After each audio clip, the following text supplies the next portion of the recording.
السلام علیکم ورحمۃ اللہ وبرکاتہ۔ ناظرین، استقبال ہے آپ کا ہمارے چینل دا اردو نیوز میں۔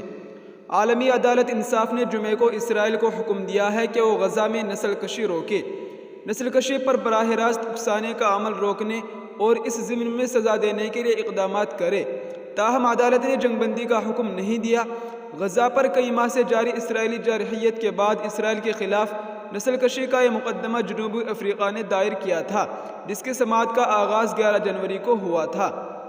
نیدرلینڈ کے شہر دا ہیگ میں واقع عالمی عدالت انصاف نے اسرائیل کے خلاف دائر فلسطینیوں کی نسل کشی کے مقدمے پر ایمرجنسی اقدامات پر فیصلہ دیتے ہوئے کہا کہ اسرائیل پر عالمی سطح پر قانونی ذمہ داریاں عائد ہوتی ہیں۔ عالمی عدالت انصاف میں فیصلہ سناتے ہوئے بینچ کی صدر اور امریکہ سے تعلق رکھنے والی جج جون ڈوناہیو کا کہنا تھا کہ غزہ میں جاری انسانی جانوں کے ضیاع پر گہری تشویش ہے۔ عالمی عدالت نے فیصلے میں کیس سننے کی اہلیت کے حوالے سے کہا کہ اسرائیل کے ہاتھوں نسل کشی کے مقدمے میں ہنگامی اقدامات کے بارے میں فیصلہ کرنے کا اختیار عالمی عدالت کے پاس ہے۔ جنوبی افریقہ کی درخواست میں عالمی عدالت سے استدعا کی گئی تھی کہ اسرائیل کو بمباری بند کرنے کا حکم دے۔ 11 اور 12 جنوری کو جنوبی افریقہ اور اسرائیل نے اپنے اپنے موقف کے حق میں دلائل دیے تھے۔ جرمنی کی حکومت نے کہا تھا کہ عالمی عدالت کے ہر فیصلے کا احترام کیا جائے گا۔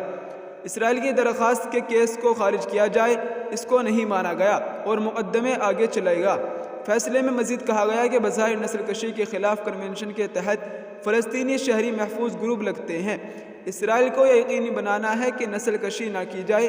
عدالت نے کہا کہ اسرائیل 1 مہینے میں رپورٹ جمع کرائے گا، جس میں فیصلے میں جاری احکام پر تفصیل پیش کی جائے گی۔ آج سماعت کا آغاز ہوا تو بینچ کی صدر جون ڈوناہیو نے بتایا کہ 17 رکنی بینچ میں سے ایک جج اس وقت اپنی نشست پر موجود نہیں ہے۔ فلسطین نے بھی عالمی عدالت کے حکم کا خیر مقدم کیا ہے۔ فلسطین کے وزیر خارجہ ریاض المالکی نے جمعے کو ٹیلی ویژن پر نشر ہونے والے بیان میں کہا ہے کہ عالمی عدالت انصاف کے ججوں نے حقائق اور قانون کا جائزہ لیا۔ انہوں نے انسانیت اور عالمی قانون کے حق میں فیصلہ دیا۔ ان کا کہنا تھا کہ قابض طاقت اسرائیل سمیت تمام ممالک وہ ان اقدامات پر عمل درآمد یقینی بنائے جن کا عالمی عدالت نے حکم دیا ہے۔ ناظرین، یہ اس وقت کی بڑی خبر تھی جس کو ہم نے آپ کے ساتھ شیئر کیا ہے۔ آپ سے گزارش ہے کہ اس ویڈیو کو زیادہ سے زیادہ شیئر کریں۔ السلام علیکم ورحمۃ اللہ وبرکاتہ۔